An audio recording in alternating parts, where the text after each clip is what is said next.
आज अपन पढ़ने वाले हैं फीमेल रिप्रोडक्टिव सिस्टम, मादा जनन तंत्र। ठीक है ना, क्या पढ़ने वाले हैं? Female reproductive system. गायनेकोलॉजी के अंतर्गत अपन पढ़ेंगे फीमेल रिप्रोडक्टिव सिस्टम, मादा जनन तंत्र। अब समझिए मादा जनन तंत्र क्या होता है। मादा जनन तंत्र का मुख्य कार्य अंडाणु पैदा करना, निषेचन करना और गर्भरोपण करना और भ्रूण के विकास के लिए उचित वातावरण प्रदान करना। क्या बोला हमें कि मादा जननांग जो है ना, उसका मुख्य कार्य क्या है? अंडाणु उत्पादन करना, निषेचन करना, गर्भरोपण करना और भ्रूण के विकास के लिए उचित वातावरण प्रदान करना मादा जनन तंत्र का काम है। ठीक है ना। मादा जनन तंत्र को मुख्य रूप से दो भागों में बांटा है। कितने भागों में बांटा गया है? दो। प्राथमिक जनन तंत्र अंग और सेकेंडरी जनन, क्या प्राइमरी सेक्स ऑर्गन और सेकेंडरी सेक्स ऑर्गन। बात करते हैं अपन प्राइमरी सेक्स ऑर्गन की। ठीक है ना। प्राइमरी सेक्स ऑर्गन में क्या आता है अपने? अंडाशय या ओवेरी। सुनिएगा पहले, प्राइमरी सेक्स ऑर्गन में अपने पास आता है ओवेरी और फिर द्वितीयक सेक्स ऑर्गन। ठीक है ना। द्वितीयक सेक्स ऑर्गन में अपने पास आता है, द्वितीयक सेक्स ऑर्गन के अंतर्गत अंडवाहिनी आती है। ठीक है ना। ओविडक्ट, जिसको फेलोपियन ट्यूब भी कहा जाता है। क्या आता है? अंडवाहिनी आती है। गर्भाशय आता है जिसको यूटेरस बोलते हैं। सर्विक्स आती है जिसको ग्रीवा बोलते हैं। योनि आती है जिसको वेजाइना बोलते हैं। और वल्वा आता है जिसको भंग बोलते हैं। ठीक है ना। क्या क्या बोला? प्राइमरी सेक्स ऑर्गन में ओवरी, सेकेंडरी में अपने पास आता है ओविडक्ट, यूटेरस, सर्विक्स, वेजाइना और वल्वा। और कोपुलेटरी अंग। कोपुलेटरी अंग किसको बोलते हैं अपन? योनि को। योनि को क्या कहा जाता है? कोपुलेटरी अंग। और एक बात और हो गई कि इसकी उत्पत्ति किससे होती? मादा जनन अंग की उत्पत्ति, तो उत्पत्ति होती है मुलेरियन नलिका। कौन सी नलिका से? मुलेरियन नलिका या पैरामीजोनेफ्रिक नलिका से इसकी उत्पत्ति होती है। याद रखना, महत्वपूर्ण है ये, पैरामीजोनेफ्रिक। ये मुलेरियन नलिका या पैरामीजोनेफ्रिक नलिका से मादा जनन अंग की उत्पत्ति होती है। ठीक है, समझ में आया। अब बात करते हैं अपन ओवरी की। ठीक है ना। किसकी बात कर रहे हैं? ओवरी की बात करते हैं अपन, ओवरी या अंडाशय की। इसका मेन काम क्या है? अंडाणु और हार्मोन का उत्पादन करना। ओवरी का मेन काम, कि देखो पहले तो ओवरी, ये ध्यान रखो, ओवरी है क्या? प्राइमरी सेक्स ऑर्गन है, प्राथमिक जननांग है। ठीक है ना। और इसका मेन काम क्या है? मुख्य कार्य अंडाणु तथा हार्मोन उत्पादन करना है। आगे क्या लिखा? दायां अंडाशय बाएं अंडाशय की तुलना में थोड़ा बड़ा होता है। यानी कि जो दायां होता है ना, वो बाएं की तुलना में थोड़ा बड़ा होता है। ठीक है। और मुर्गी में केवल बायां अंडाशय ही पूर्ण विकसित होता है। मुर्गी में कौन सा विकसित होता है? बायां। ओवेरी की जो मोटाई होती है वो 1 से 1.5 सेंटीमीटर, ओवेरी की चौड़ाई होती है 1.5 से 2 सेंटीमीटर और ओवेरी की लंबाई 2 से 3 सेंटीमीटर या 2 से 5 सेंटीमीटर भी कहीं कहीं मिलता है। वजन लगभग 10 से 12 ग्राम।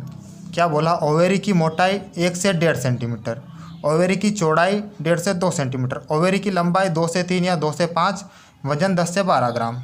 ठीक है। आगे देखते हैं अपन, अंडाशय पेरिटोनियम गुहा से ब्रॉड लिगामेंट से जुड़ा रहता है। यानी कि अपनी जो ओवेरी होते हैं किसके द्वारा? पेरिटोनियम गुहा से ब्रॉड लिगामेंट से जुड़ी रहती है। किससे जुड़ी रहती है? ब्रॉड लिगामेंट से। और ओवरी की संख्या कितनी होती है? संख्या में 2 होती है। ठीक है ना। और इस पर फॉलिकल्स भी पाए जाते हैं। ठीक है ना। फॉलिकल्स कौन कौन से? यहाँ देखिए आप, प्राइमरी oocyte से पाए जाते हैं जिसको आदिपुटक बोलते हैं।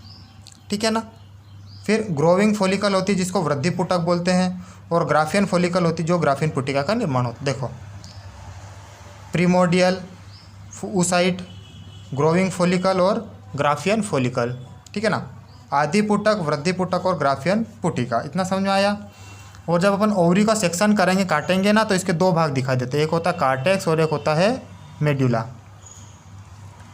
ओवरी को काटने पर 2 भाग दिखते हैं, कॉर्टेक्स और मेड्यूला। एक बार और अच्छे से ओवरी को समझ लीजिएगा। समझिए क्या ओवरी क्या होता है? ओवरी सबसे पहली बात तो ये प्राइमरी सेक्स ऑर्गन है, प्राथमिक जनन अंग है। ठीक है ना। गाय भैंस की ओवरी कैसी होती है? बादाम आकार की। लेकिन घोड़ी में ओव्यूलेशन फोसा पाया जाता है, गड्ढेनुमा संरचना, जिसके कारण इसकी आकार कैसा होता है? बीन या किडनी शेप हो जाता है। किसका? घोड़ी का। और आगे आता है दायां अंडाशय होता है, बाएं की तुलना में थोड़ा बड़ा होता है। कौन सा? दायां। बाएं अंडाशय की तुलना में थोड़ा बड़ा होता है। और मुर्गी में केवल बायां ही पूर्ण विकसित होता है। ब्रॉड लिगामेंट से जुड़ा रहता है, संख्या इसकी 2 होती है, ठीक है ना। और इसका मुख्य काम क्या है, अंडाणु और हार्मोन का उत्पादन करना। जब इसका सेक्शन काटते हैं, ओवरी को काटने पर 2 भाग दिखते हैं, एक अपन को दिखता है कॉर्टेक्स और मेडुला दिखता है, ठीक है ना।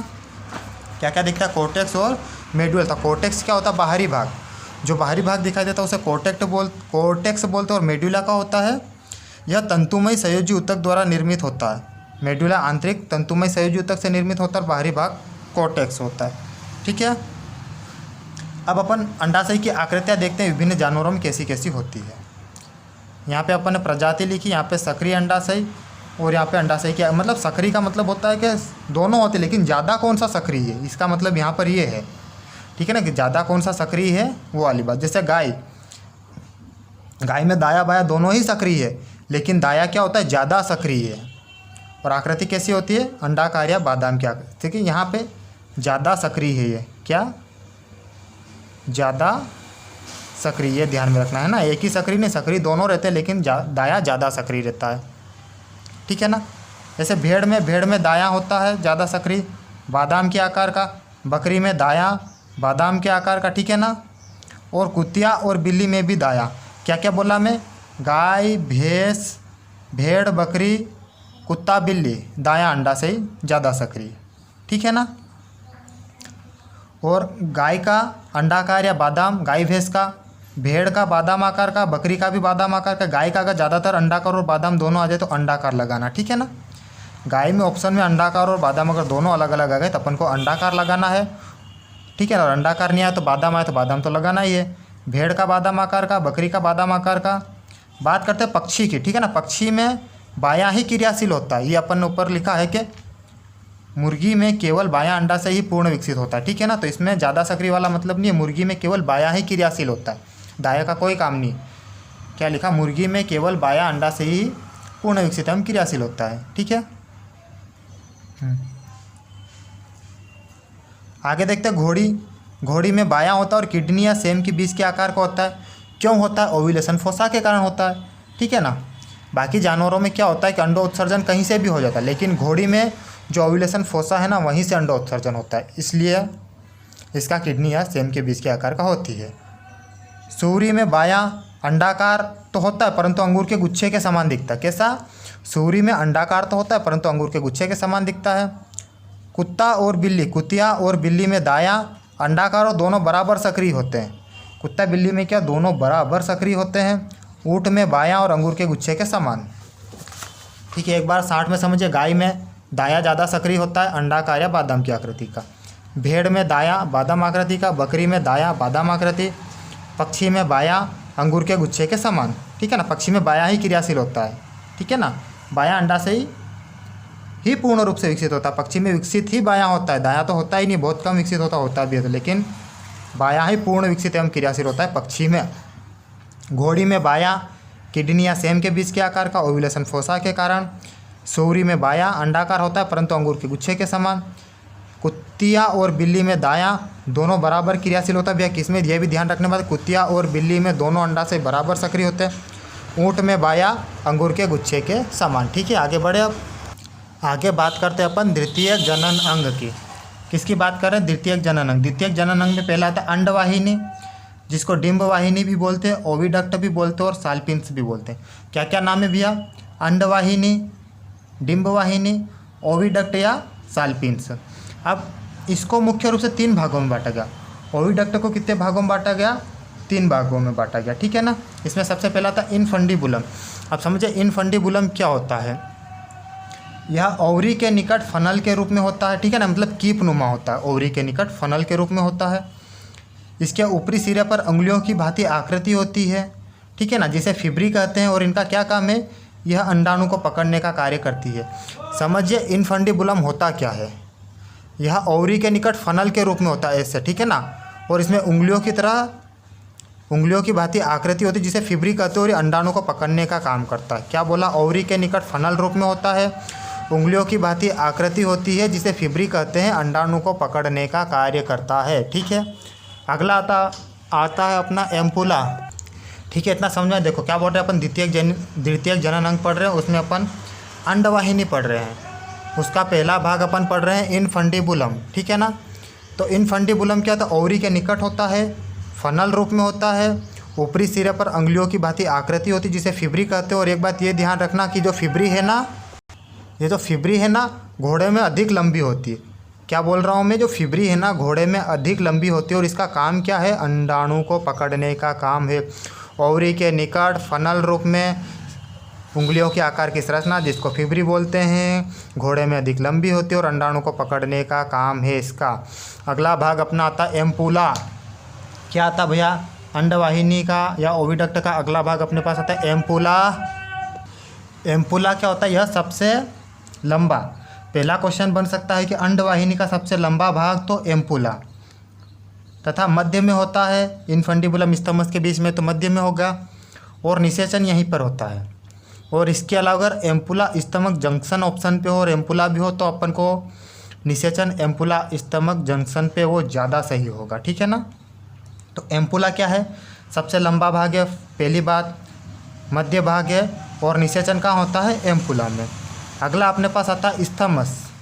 अब स्थमस क्या होता है, यह अंतिम भाग होता है जो गर्भाशय के हॉर्न से जुड़ा रहता है। इनफंडिबुलम, एम्पुला बीच का सबसे लंबा, और निषेचन स्थमस सबसे लास्ट होता है और गर्भाशय के हॉर्न से जुड़ा रहता है। बात करते हैं मुर्गी में। मुर्गी में क्या होता है, मुर्गी में केवल बाई अंडवाहिनी ही क्रियाशील होती है और इसके 5 भाग होते हैं। मुर्गी में केवल बाई ही क्रियाशील होती है और इसके 5 भाग होते हैं। कौन कौन से, इनफंडिबुलम होता है मुर्गी में, स्थमस होता है, मैग्नम होता है, यूटेरस होता है और वेजाइना होता है। अब देखो एक एक काम समझ लेते हैं अपन। इनफंडिबुलम क्या है, यह कीप के आकार का होता है। इनफंडिबुलम क्या है, यह कीप के आकार का होता है। मैग्नम क्या होता है, यह अंडे के अल्बुमिन को बनाता है। अंडे के अल्बुमिन वाला भाग कौन बनाएगा, सॉरी थोड़ा सा मिस्टेक हो गया यहाँ पर, मैग्नम बनाएगा, ठीक ना। यहाँ पे थोड़ा सा सही कर लीजिए। इनफंडिबुलम अपना फर्स्ट नंबर पे आता है, ठीक है ना। सेकंड नंबर पे अपना आता है मैग्नम, सेकंड नंबर पे आता है मैग्नम, थर्ड नंबर पे आता है स्थमस, ठीक है ना। चौथे नंबर पे आता है यूटेरस और 5वें नंबर पे आता है, थोड़ी सी मिस्टेक हो गई थी। सबसे पहले क्या आएगा, इनफंडिबुलम, इनफंडिबुलम के बाद मैग्नम सेकंड, ठीक है ना, इसको सही कीजिएगा। मैग्नम, तीसरे नंबर पे स्थमस, चौथे पे यूटेरस और 5वें पे वेजाइना। तो बात करते हैं इनफंडिबुलम। इनफंडिबुलम क्या होता है, कीप के आकार का होता है, ठीक है ना। उसके बाद बात करते हैं मैग्नम की। तो मैग्नम क्या होता है, अंडे के अल्बुमिन को बनाता। अल्बुमिन बनाने का काम किसका, मैग्नम को। इनफंडिबुलम तो ग्रहण कर लेगा अंडे को, और मैग्नम कौन बनाएगा, मैग्नम का क्या काम है, अल्बुमिन को बनाना। मैग्नम को ने अल्बुमिन बना दिया, फिर स्थमस क्या करेगा, स्थमस या अंडे के बाहरी परतों को बना देगा, ठीक है ना। देखो इसने अंडे को ग्रहण करा, इसने अल्बुमिन बनाया, इसने बाहरी परत बना दी, अंडे की बाहरी परत स्थमस ने बना दी। यूटेरस में अंडा विश्राम करेगा और वेजाइना के माध्यम से अंडा क्लोएका में जाता है। वेजाइना के माध्यम से अंडा क्लोएका में चला जाता है। एक बार और समझिएगा, इनफंडिबुलम यह कीप के आकार का होता है। मैग्नम अंडे के अल्बुमिन को बनाता है। स्थमस अंडे की बाहरी परत को बनाता है। यूटेरस में अंडा विश्राम करता है और वेजाइना अंडवाहिनी का अंतिम भाग है जिससे अंडा क्लोएका में जाता है, ठीक है। समझ में आया इसको। अगला पढ़ते अपन गर्भाशय। बात करते हैं अपन गर्भाशय की, ठीक है ना।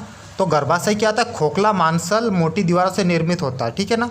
क्या होता है, खोखला होता है और मांसल होता है और मोटी दीवारों से बना हुआ रहता है गर्भाशय। इसकी एक ये भी बात है कि गर्भाशय में जब शिशु नहीं रहता है ना तो ये पेल्विक कैविटी में रहता है।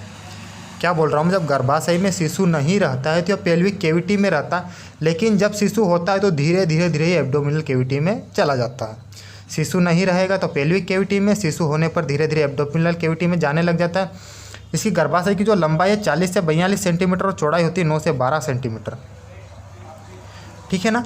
गर्भाशय की लंबाई 40 से 42 सेंटीमीटर, चौड़ाई 9 से 12 सेंटीमीटर। गर्भाशय के भी 3 भाग होते हैं, एक हॉर्न होता है, एक बॉडी होती है, एक सर्विक्स होता है। अब अपन एक एक को पढ़ते हैं। सबसे पहले अपन पढ़ेंगे हॉर्न। अब हॉर्न क्या होता है, हॉर्न एक घुमावदार नलिका होती है। डायग्राम आपने देख रखा होगा, है ना। तो कैसे होते हैं, घुमावदार नलिका के रूप में। इससे हॉर्न घुमावदार नलिका के रूप में संख्या में कितने होते हैं, 2 होते हैं और इनकी लंबाई 20 से 30 सेंटीमीटर। हॉर्न में कितना याद रखना, घुमावदार नलिका के रूप में, संख्या में 2, इनकी लंबाई 20 से 30 सेंटीमीटर। अगला अपने पास आता है बॉडी। बॉडी का फीटस का विकास कहाँ पर होता है, महत्वपूर्ण क्वेश्चन बनता है। तो बॉडी में होता है, बॉडी, इसमें फीटस का विकास होता है। क्या बोल रहा हूँ, गर्भाशय की बॉडी में फीटस का विकास होता है जो लगभग 4 से 5 सेंटीमीटर होती है। इसकी लंबाई चौड़ाई गर्भकाल पर निर्भर करता है, ठीक है ना, फिक्स नहीं है, गर्भकाल पर निर्भर करेगा इसकी लंबाई चौड़ाई को, ठीक है ना, इसलिए यहाँ लिखा नहीं गया है। तो बॉडी की लंबाई नॉर्मली बोले तो 4 से 5 सेंटीमीटर बोल सकते हैं, लेकिन इसकी लंबाई और चौड़ाई गर्भकाल पर निर्भर करती है। इसकी बॉडी की संरचना के आधार पर 3 प्रकार की परतों से निर्मित हो गया है। कितनी प्रकार की परतों से निर्मित होता है ये? सब बॉडी की संरचना के आधार पर 3 प्रकार की परतों से निर्मित होता है। एक होता है एंडोमेट्रियम, एक होता है मायोमेट्रियम, एक होता है पेरीमेट्रियम। एंडोमेट्रियम सबसे आंतरिक परत होती है, मायोमेट्रियम मध्य की परत होती है और पेरीमेट्रियम सबसे बाहरी परत होती है। एंडोमेट्रियम सबसे आंतरिक परत होती है तथा इसी परत से भ्रूण आकर जुड़ता है। क्या बोल रहा है? एंडोमेट्रियम सबसे आंतरिक परत होती है और इसी से भ्रूण आकर जुड़ता है।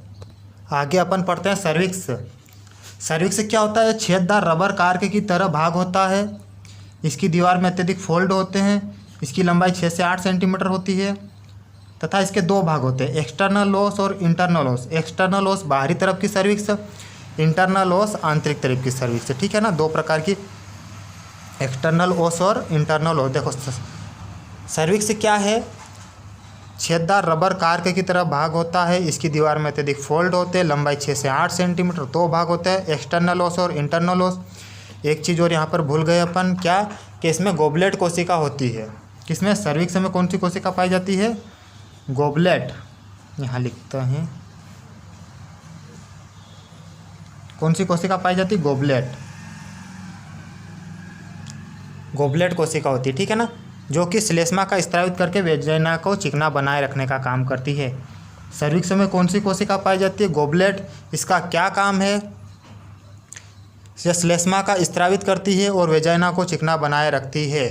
समझिए, इसमें गोबलेट कोशिका होती है, वेजाइना का स्त्रावित करके श्लेष्मा का स्त्रावित करके वेजाइना को चिकना बनाने का काम करती है, ठीक है ना। बच्चेदानी का मुंह भी कहा जाता है इसको, सर्विक्स को। आगे बढ़ते हैं अपन, 1 सेकेंड रुकिएगा, है ना।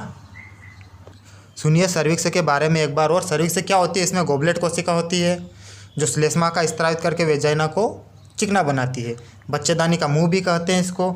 छेददार रबर कार्क की तरफ होता है, अत्यधिक फोल्ड होते हैं, 2 ओपनिंग होते हैं, एक्सटर्नल ओस और इंटरनल ओस, ठीक है ना, गोबलेट कोशिका। आगे बात करते हैं अब अपन गर्भाशय के काम क्या क्या है। अपन ने पढ़ लिया अभी तक गर्भाशय के हॉर्न, बॉडी और सर्विक्स को पढ़ लिया। अब अपन पढ़ेंगे गर्भाशय के काम क्या है। तो शुक्राणुओं को निषेचन स्थान तक पहुंचाने में मदद करना, कार्पस ल्यूटियम का कार्य कंट्रोल करना, यूटेराइन मिल्क द्वारा भ्रूण को पोषण प्रदान करना, प्रोस्टाग्लैंडिन PGF2 अल्फा हार्मोन का स्त्रावण करना, ठीक है ना, प्लेसेंटा को धारण करना, प्रसव के बाद बाहर निकलना। समझिए गर्भाशय के कार्य।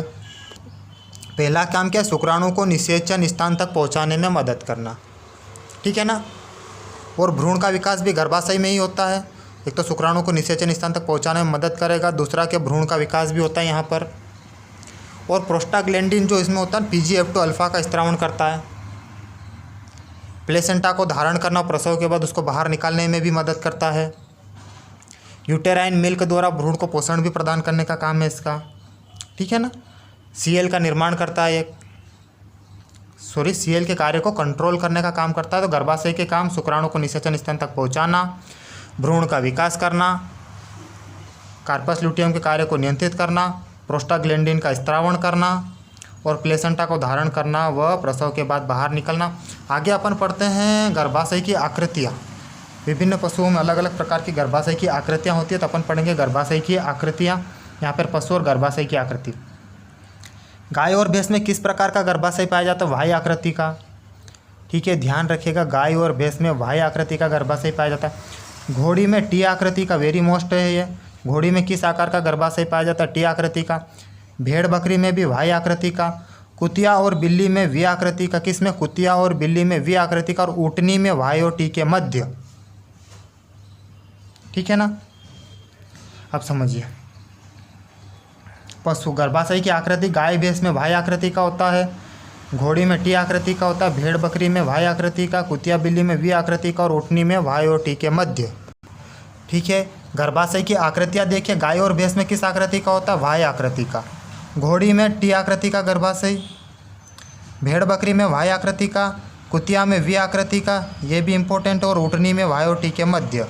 ठीक है, समझ में आया। अब आगे बढ़ते अपन। अगला अपने पास आता है वेजाइना या योनि।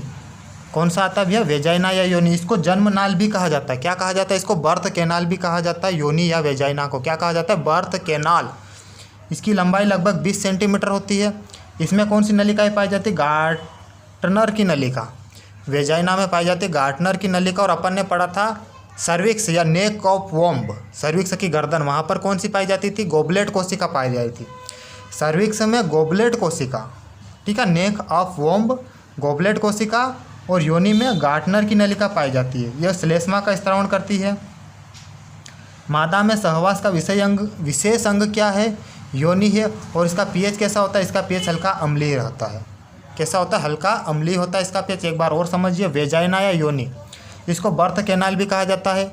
लंबाई 20 सेंटीमीटर, गार्टनर की नलिका पाई जाती है, श्लेष्मा का स्त्रावण करती है। जो गार्टनर की नलिका कहाँ पाई जाती है?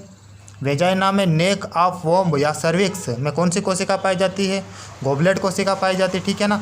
मादा में सहवास का विशेष अंग क्या है? योनि है। पीएच कैसा रखती है? हल्का अम्लीय पीएच रखती है। लास्ट अपने पास आता है वल्वा, जिसको अपन हिंदी में बोलते हैं भंग। ठीक है ना। वल्वा, अब वल्वा क्या होता है? मादा जनन अंग का सबसे बाहर खुलने वाला भाग है। सबसे लास्ट में जो बाहर दिखता है ना, मादा जनन अंग का सबसे बाहर खुलने वाला भाग क्या? वल्वा। इसमें 2 वल्वर लिप्स पाए जाते हैं। इसमें क्लाइटोरिस स्थित होता है। अब क्लाइटोरिस क्या होता है ये देखिए। क्लाइटोरिस जो होता है ना, मादा में पेनिस का अवशेषी अंग माना जाता है। क्लाइटोरिस को क्या कहा जाता है? क्लाइटोरिस को मादा में पेनिस का अवशेषी अंग क्लाइटोरिस। ठीक है ना। तो मादा जनन अंग का सबसे बाहर खुलने वाला भाग है। 2 वल्वर लिप्स पाए जाते हैं जिसमें क्लाइटोरिस स्थित होते हैं। ठीक है ना। 2 वल्वर लिप्स पाए जाते हैं, इसमें क्लाइटोरिस स्थित होते हैं। क्लाइटोरिस पेनिस का अवशेषी अंग है। वल्वा में वेसिटाबुलर ग्रंथि होती है। कौन सी ग्रंथि होती है? वल्वा में वेसिटाबुलर ग्रंथि होती है, जो कि नर के बल्बो यूरिथ्रल जैसी होती है। वल्वा में कौन सी ग्रंथि है भैया? वेसिटिबुलर, जो कि नर के बल्बो यूरेथ्रल ग्रंथि जैसी होती है। ठीक है ना। इसमें एक विशेष तरल स्त्रावित होता है जिसे फिरोमोन्स कहते हैं। क्या बोला मैंने? इसमें एक विशेष प्रकार का तरल स्त्रावित होता है जिसे क्या कहा गया है? फिरोमोन। समझिएगा। मादा जनन का सबसे बाहर खुलने वाला भाग, 2 वल्वर लिप्स इसमें पाए जाते हैं। इसमें क्लाइटोरिस स्थित होते हैं, जो कि नर के पेनिस का अवशेषी अंग है। ठीक है ना। वल्वा में वेसिटाबुलर ग्रंथि होती है, जो कि नर के बल्बो यूरेथ्रल जैसी होती है। और इसमें एक विशेष तरल स्त्रावित होते हैं जिसे फिरोमोन बोलते हैं। फिरोमोन का काम क्या है? नर को अपनी तरफ आकर्षित करना। ठीक है ना। फिरोमोन का काम है। तो विशेष तरल स्त्रावित होता है जिसे फिरोमोन कहते हैं, जो नर को अपनी तरफ आकर्षित करने का काम करता है। ठीक है। बाकी का अपन पढ़ेंगे नेक्स्ट लेक्चर में।